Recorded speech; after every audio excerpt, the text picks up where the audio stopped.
Prince Harry facing rising hostility to living in America. Here's why.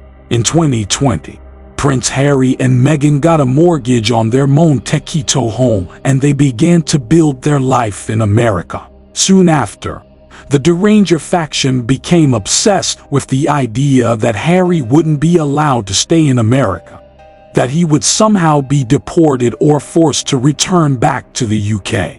They were openly fantasizing about ICE agents ripping Harry away from his American wife and American child. As I pointed out at the time, Harry is a white, Christian, British man who is legally married to an American citizen. And he currently has two lovely, ginger, American anchor babies once again. Not a pejorative, I am an anchor baby myself. He has money, access to the best immigration lawyers, and ample connections in the American government and American business community.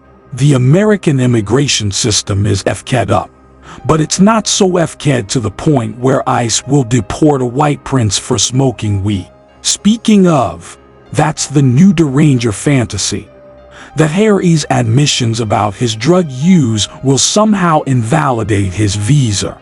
The Deranger contingent has roped the American neocon think tank, the Heritage Foundation, into their collective delusion. Prince Harry faces a fight to keep his U.S. visa application secret today as campaigners demanded its release to see if he admitted his drug use before immigrating to California with Meghan Markle in 2020. Mail Line can reveal a conservative think tank is in the middle of a battle with Washington, D.C. officials who are staunchly refusing to publish any details, including any texts or emails, citing the Duke of Sussex's privacy. In Spare and the TV blitz that followed, Harry admitted taking cocaine, cannabis, and magic mushrooms. He said marijuana and psychedelics really helped with his trauma, while cocaine was more a social thing. The Heritage Foundation says his visa application must now be released so the American taxpayer can understand whether Harry declared his drug use. U.S. immigration law has harsh penalties for lying to immigration officials, including deportation and being barred from applying for citizenship.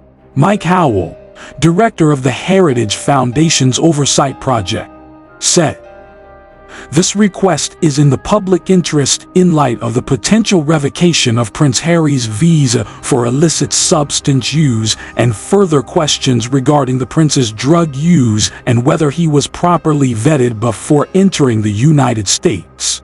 Experts have insisted U.S. visa applications would usually be thrown out if there is any history of drug use." The Heritage Foundation says if border officials did know, Harry's case raises questions over whether he was given special treatment because he is a prince and his wife is a TV star, which they insist would be illegal. A U.S. State Department spokesman said, "Visa records are confidential under Section 220 of the Immigration and Nationality Act (INA). Therefore, we cannot discuss the details of individual visa cases.